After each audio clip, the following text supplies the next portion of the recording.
In this video, you are going to learn the product marketing manager keywords that you need to put on your resume. And you're also going to learn common product marketing manager interview questions that you need to prepare for. And if you're wondering how I got these resume keywords, all I did was analyze a few product marketing manager job descriptions, which I'll walk you through right after this, and I've talked to some friends who work in product marketing. And for our example, I'm using this principal product marketing manager role at Adobe. And I know this is a principal level role, but I like this job description because it's so well written because it covers a lot of the different requirements and key skills that a product marketing manager would need. So even if you're not at that principal level and you're still more on the entry level side, this is going to give you a really good sense of all the keywords you need to hit, and it's going to even break down some of the requirements in your potential interviews. So hypothetically, if you were going to be applying for this position, this job description already tells you what specific product you would be supporting. Of course, as a PMM, you'll be in charge of the go-to-market strategy, but this job description is telling you that it is also international in scope. Product roadmap is definitely a keyword you should have all over your resume, along with market trends, competitive landscape, etc.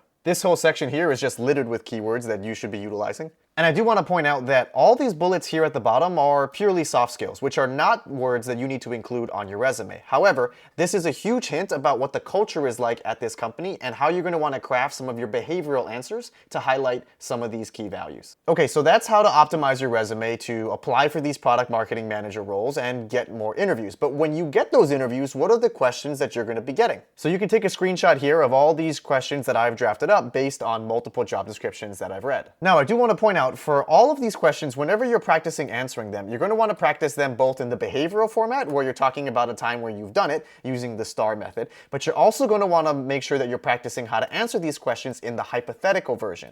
So in this case, they may say, hey, if I hired you here at Adobe to create our go-to-market strategy from scratch for a brand new product, how would you do that? Or they may ask, if you had to take over an existing product that we already had and you wanted to improve our go-to-market strategy, what are the steps that you would take? Now, the next really tricky question I want to point out is this one down here, because it's not really a behavioral question, because they're not asking you about a time in which you've had to become an industry expert, and it's also not a hypothetical question, because they're not telling you or asking you how you would do it when you are here. This question is more around methodology and strategy and staying organized. So you're going to want to walk them through how you actually keep up to date with all of the latest industries and trends. And keep in mind, everyone's going to give very similar answers here about how they read the news, or they read a bunch of Forbes articles, or they go to conferences, or they read online blogs. Everyone's going to be giving the exact same answers and approach. So you need to figure out how you are going to be standing out from everyone else. And one of the best ways to stand out is to talk about an unorthodox strategy or methodology that you have. Or maybe you give a really strong example of a time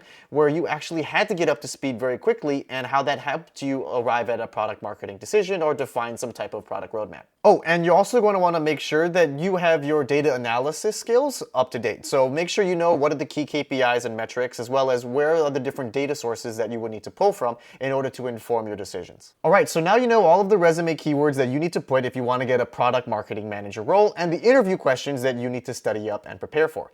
Put a comment down below what job description we should do next, and subscribe if you haven't already. Thank you all for watching, and don't be afraid to shake things up now that you know how to apply for these jobs.